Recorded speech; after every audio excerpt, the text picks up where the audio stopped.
Bonjour à tous, que la paix et la grâce de Dieu vous soient communiquées de la part de Dieu notre Père et Seigneur Jésus-Christ. Alors, on va enseigner sur un thème qui est la consécration. Pourquoi la consécration? Tout simplement parce que nous vivons un temps où Dieu nous demande de nous consacrer. Et je vais me servir comme texte de base, celui de Genèse chapitre 6, à partir du verset 8, c'est sur l'histoire de Noé. Pourquoi Noé?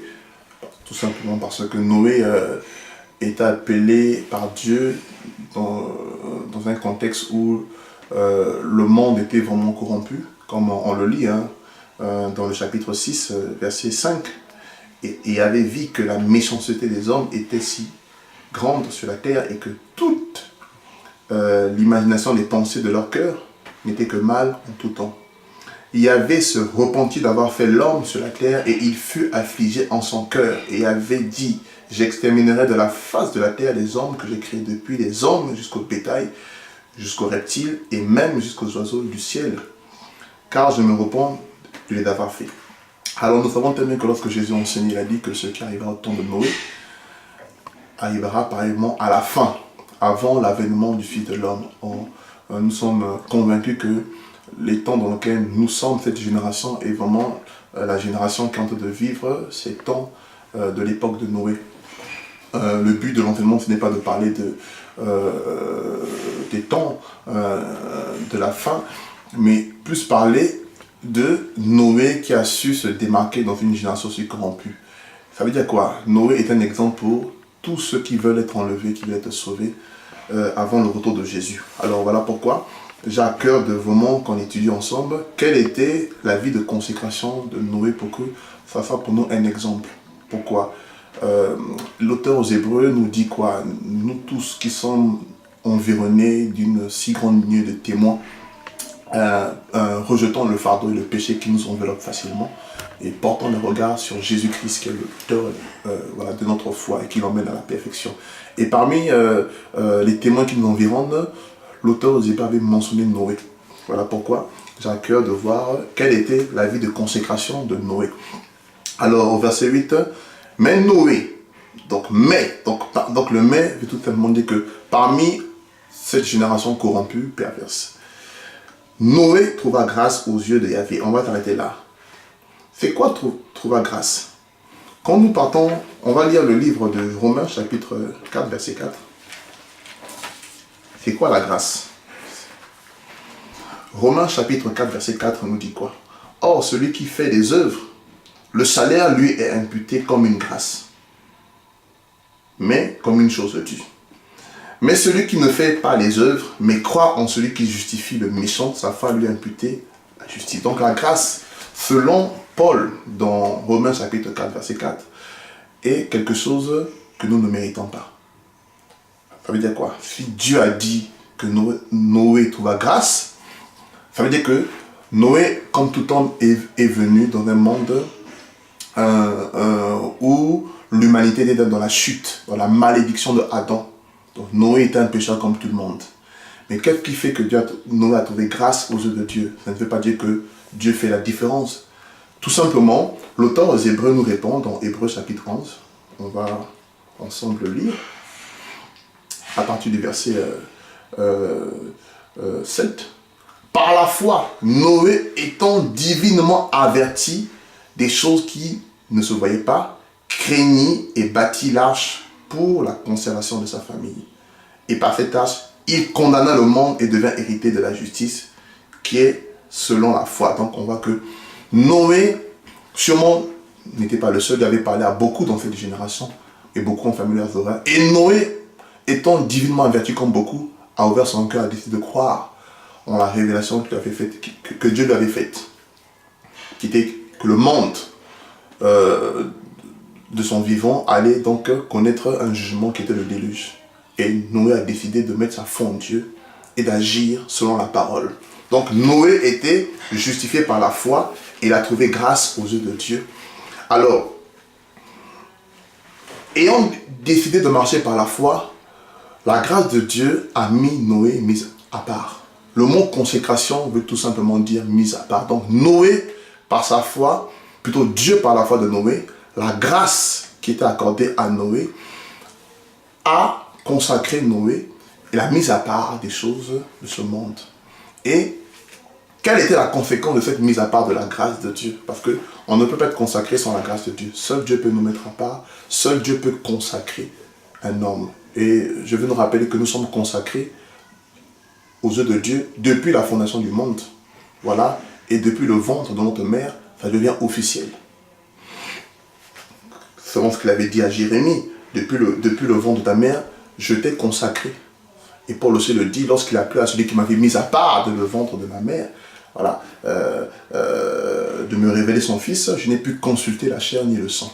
Alors donc Noé était mis à part par la grâce. Voilà pourquoi il est très clair, nous ne pouvons pas être consacrés sans la grâce de Dieu. Mais cette grâce nous est accordée par la foi, lorsqu'on décide de répondre à l'appel que Dieu nous lance par l'évangile. Verset 9, voici la postérité de Noé. Noé est un homme juste, intègre en son temps. Donc, premièrement, lorsque la grâce nous consacre, elle nous justifie. Donc, elle nous délivre de l'esclavage du péché. Et elle nous fait rentrer dans les œuvres justes. Et c'est quoi être juste? C'est tout simplement ne plus pratiquer le péché. Mais seule la grâce de Dieu peut opérer un tel changement dans le cœur d'un homme. C'est la première étape de la consécration.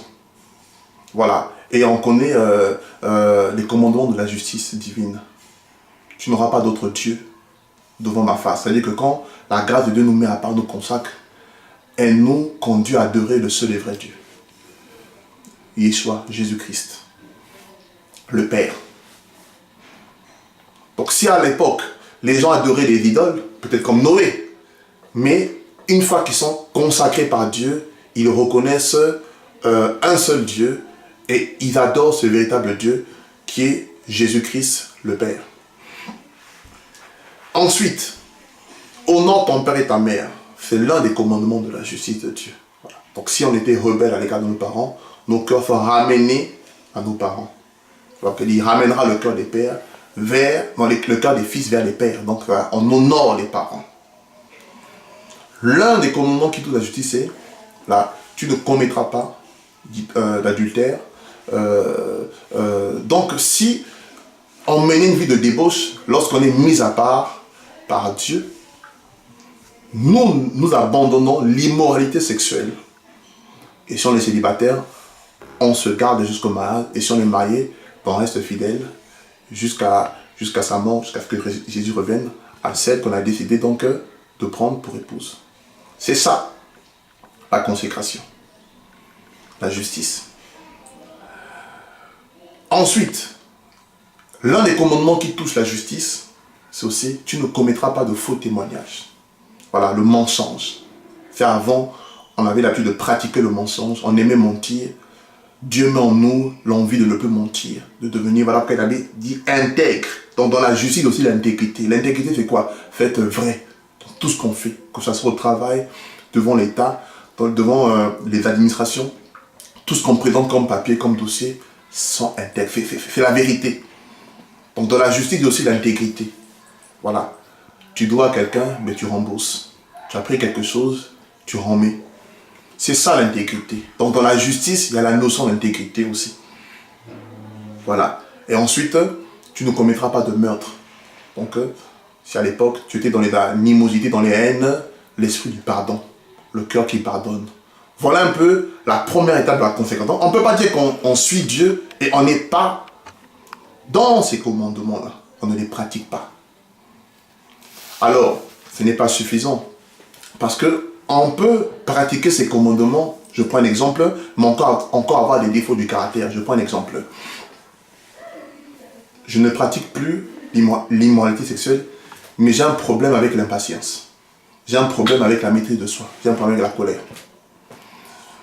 Je ne pratique plus l'idolâtrie, mais j'ai un problème avec l'égoïsme. Je ne pratique plus le mensonge, mais j'ai un problème avec le stress, je me laisse entraîner facilement par les inquiétudes, dans les inquiétudes. Donc vous voyez que ce n'est pas parce que nous pratiquons la justice que notre caractère est transformé. Voilà pourquoi la deuxième étape de la transformation, c'est effectivement, il est dit dans la suite du verset, Noé marcha avec Dieu. Donc, marcher avec Dieu, c'est être consacré. Ça veut dire quoi? Nous vivons un temps où la plus grande bénédiction, c'est marcher avec Dieu. Ce n'est pas forcément avoir les choses de la terre, bien que Dieu, par rapport au plan qu'il a pour nous sur terre, il dit, j'ai formulé pour vous des projets de paix, de bonheur, non de malheur. Il a pour nous des choses qu'il a réservées sur la terre. Mais ce n'est pas ça qui atteste notre consécration. Même ça fait partie de notre marche. Marcher avec Dieu, c'est ce que je suis en train de vous dire. Si aujourd'hui, bien qu'on a les choses de la terre, si nous ne marchons pas avec Dieu, c'est grave. La plus grande bénédiction, c'est de marcher avec Dieu. Le plus grand héritage de Noé sur la terre, c'était le fait qu'il marche avec Dieu. Souvenez-vous de lorsque Jésus parle à l'église dans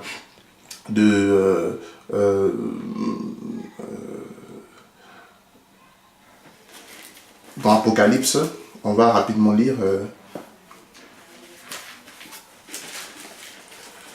l'une des lettres qu'il a adressées à l'une des églises d'Apocalypse. Apocalypse, chapitre.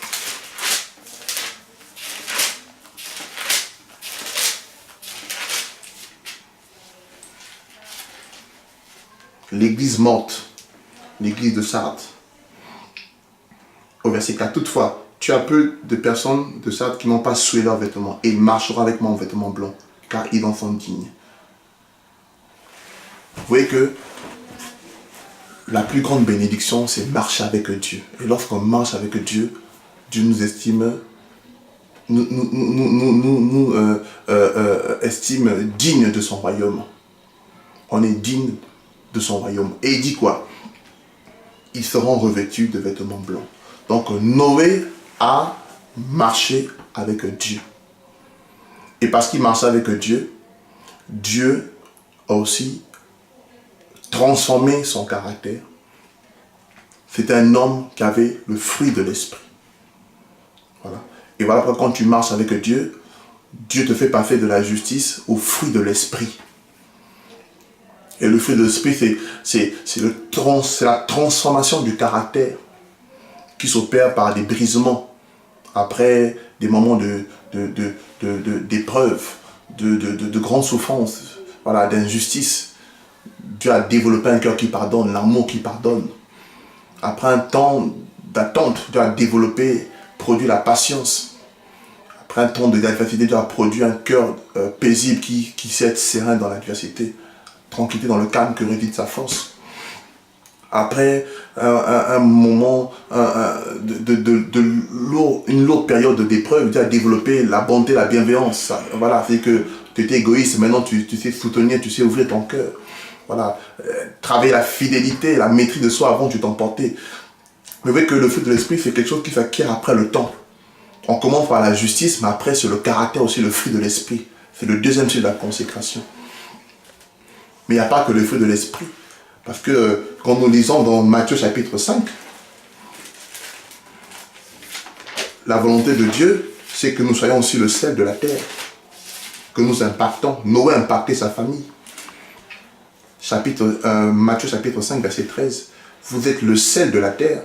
Mais si le sel perd sa saveur, avec quoi le salera-t-on? Il ne sert plus qu'à être jeté dehors et foulé aux pieds par les hommes. Donc Dieu a dit quoi? Nous sommes le sel de la terre, et Noé était le sel parce que sa consécration, sa pratique de la justice et son caractère transformé a fait de lui le sel pour sa famille. Et du coup, ce qu'il était, le sel, c'est un élément qui impacte. Prenez de l'eau, vous mettez du sel, l'eau devient salée. Donc quand on est consacré à Dieu, l'un des signes de la consécration, c'est l'impact qu'on a autour de nous. Ça peut être dans nos familles, des collègues au travail chez d'autres, des amis chez d'autres, des personnes qu'on rencontre. À force qui nous côtoient, nous sommes impactés. C'est aussi l'un des signes de la consécration, l'impact. Donc les gens commencent à devenir comme toi, parler comme toi, chercher à suivre Dieu comme toi, chercher à marcher comme toi, chercher à croire en Dieu, en Jésus comme toi. Voilà, ce que tu es, tu communiques. Et c'est ce que Noé a fait, il a impacté sa famille. Il a dit que 8 personnes dans sa famille ont été sauvées. Tous. Et le dernier point de la consécration de la vie de Noé, parce qu'il a marché avec Dieu, on va repartir dans le livre de Genèse, chapitre 6, à partir du verset 22. Et Noé fit selon tout ce que Dieu lui avait ordonné. Il le fit ainsi. Ça veut dire quoi? Noé n'a pas seulement donné sa vie au Seigneur, il n'a pas seulement décidé de croire en Dieu, il n'a pas seulement, par la grâce de Dieu, la mise à part du péché, donc il a pratiqué la justice par la grâce de Dieu, par la grâce de Dieu, parce qu'il marche avec Dieu, son caractère a été transformé. Par la grâce de Dieu l'a aidé à être le seul de sa famille. Mais aussi, Noé avait une mission sur la terre, c'était de construire l'arche. Et en tant qu'enfant de Dieu, et c'est avec ça que je vais terminer, nous avons tous une mission. Chacun pour sa part, on est tous venus sur terre pour accomplir une mission. Vous savez que Dieu nous donne du travail, Dieu nous donne beaucoup de choses, de l'argent pour s'occuper de nos familles. Mais dans tout cela, c'est pour nous encourager à aller jusqu'au bout de la mission. Jésus est le modèle, Jésus était charpentier, mais tout ça c'était pour le préparer à une mission divine.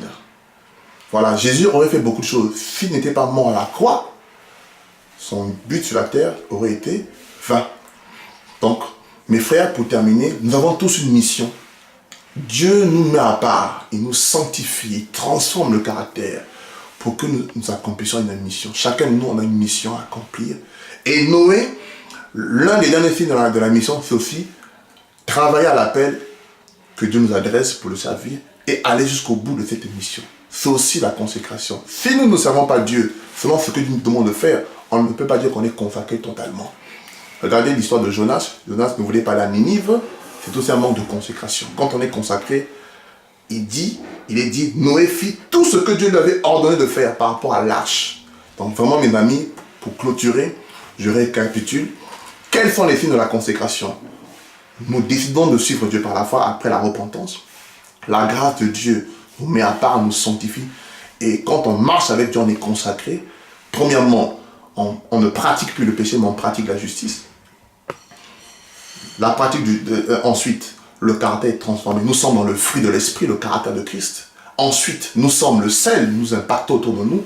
Et, quatrièmement, nous allons jusqu'au bout de notre mission dans une obéissance totale. Et c'est comme ça que Noé a pu aujourd'hui être un modèle pour des générations, notamment nous autres, qui sommes à la fin des temps. Il était sauvé, nous aussi, nous croyons que si nous marchons sur les traces de Noé, nous serons comme lui, enlevés lorsque Jésus reviendra. Donc vraiment, soyons consacrés et que vraiment l'enseignement nous aide vraiment à pouvoir nous attacher à la grâce que Dieu nous a faite en Jésus-Christ de Nazareth. Soyez bénis et fortifiés au nom de Jésus. Amen.